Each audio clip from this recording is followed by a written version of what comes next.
Bonjour et bienvenue à cette quatrième vidéo de présentation des concepts de base d'ITIL V3. Nous aurons l'occasion de voir dans cette vidéo un certain nombre de processus, on va dire même les processus majeurs d'ITIL V3, et de vous les expliquer rapidement. Le premier processus est la définition de la stratégie, ou comment aider les organisations à penser et à agir d'une manière stratégique. Mon but va être ici de déterminer les besoins futurs et présents des utilisateurs et clients des services, d'adapter au maximum ces services au niveau approprié de leurs exigences, tout en essayant de maintenir cette balance qualité-coût. Je vais avoir 4 activités principales. La première va être de définir le marché, comprendre le client, les opportunités, les classer. La deuxième va être de développer l'offre. Également de développer des actifs stratégiques et afin de préparer le mieux possible leur mise en œuvre. On va essayer de définir une roadmap, une stratégie à moyen et long terme en se basant sur le métier.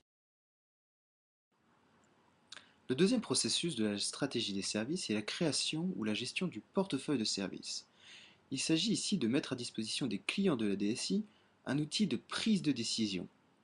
Le but est de permettre de maîtriser les investissements dans la gestion des services pour toute l'organisation, toujours dans un but de créer de la valeur.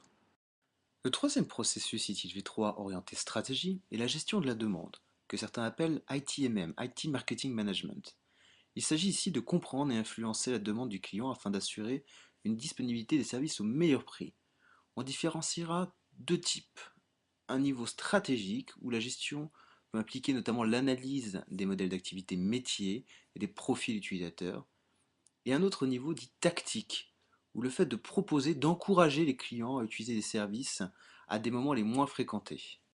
Le dernier processus ITIL V3 de la stratégie des services est la gestion financière. Le but de ce dernier est de fournir aux fournisseurs de services et aux clients la quantification en termes financiers de la valeur des services informatiques et de leurs actifs. Le but est de comprendre et maîtriser les facteurs qui influencent la demande et de réduire les coûts liés à cette demande, tout en améliorant l'offre. Les activités opérationnelles vont être l'évaluation du service en tant que tel, la modélisation de la demande, l'optimisation de la fourniture de services d'un point de vue financier, la planification budgétaire sur un an, l'analyse des investissements, la comptabilité très spécifique liée à l'informatique, la traduction des problématiques de conformité d'une entreprise au niveau informatique. Nous voilà dans la deuxième grande partie d'ITV3 qui est la conception des services, ou le fait de concevoir de nouveaux services ou de les modifier en vue de les mettre en production tout en ayant une approche globale, en essayant de penser à tout dès le début. Le premier processus de cette partie d'ITIL est la création ou la gestion du catalogue de services. Le but est de développer et maintenir un catalogue contenant l'ensemble des détails, des statuts, des interactions éventuelles pour tous les services actuels et ceux qui sont sur le point d'être en production. Voilà. On va souvent essayer de différencier une vue technique d'une vue métier afin d'être capable de communiquer avec l'ensemble des acteurs. Le deuxième processus est lui la gestion des niveaux de service. Le but est de négocier les engagements de service, SLA, Service Level Agreements, et de veiller à ce qu'ils soient respectés. On va notamment s'assurer que les besoins métiers actuels et futurs soient identifiés, compris et documentés dans ces SLA, SLR. On va négocier ces contrats de service. On va s'assurer que les contrats, notamment avec les sous-traitants, soient cohérents avec ces SLA définis avec nos clients. Puis ensuite, le troisième processus de la conception des services, qui est la gestion de la capacité. Le but, c'est de s'assurer que les services et l'infrastructure soient capables de fournir la capacité prévue et la performance attendue au bon prix et au bon moment. On va notamment s'assurer que les capacités sont disponibles pour atteindre des objectifs. On va essayer de comprendre l'utilisation actuelle de la capacité et anticiper la capacité future. On va définir les capacités pour chacun des nouveaux services. Vient ensuite la gestion de la disponibilité. Au sens utile, elle est responsable de définir, analyser, planifier, mesurer tous les aspects liés à la disponibilité d'un service en tant que tel. On va s'assurer que pour un dit service, la disponibilité fournie correspond aux accords définis précédemment dans les niveaux de service. Un SLA, souvent en période de temps, avec un pourcentage associé, 98% du temps sur une période de 24 heures. La gestion de la continuité des services informatiques.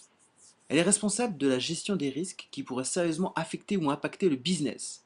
Il s'assure que le fournisseur IT peut fournir un service minimum en cas de désastre en réduisant le risque à un niveau acceptable et en planifiant la reprise des services. On parle souvent de PCA, plan de continuité d'activité, ou DRP, Disaster Recovery Plan. Également dans ITIL, à ce niveau, la gestion de la sécurité informatique. D'un point de vue ITIL, elle est responsable de la confidentialité, intégrité et disponibilité des actifs de l'information, des données et des services IT. On a souvent l'acronyme CIA pour Confidentiality, Integrity and Availability. Le but est de définir et maintenir une politique de sécurité, d'identifier les niveaux de protection requis, d'effectuer l'analyse et la gestion des risques, de définir les contrôles de sécurité, au sens ISO 27000, de manière très proche. Et enfin, le dernier processus de la conception des services va être la gestion des sous-traitants.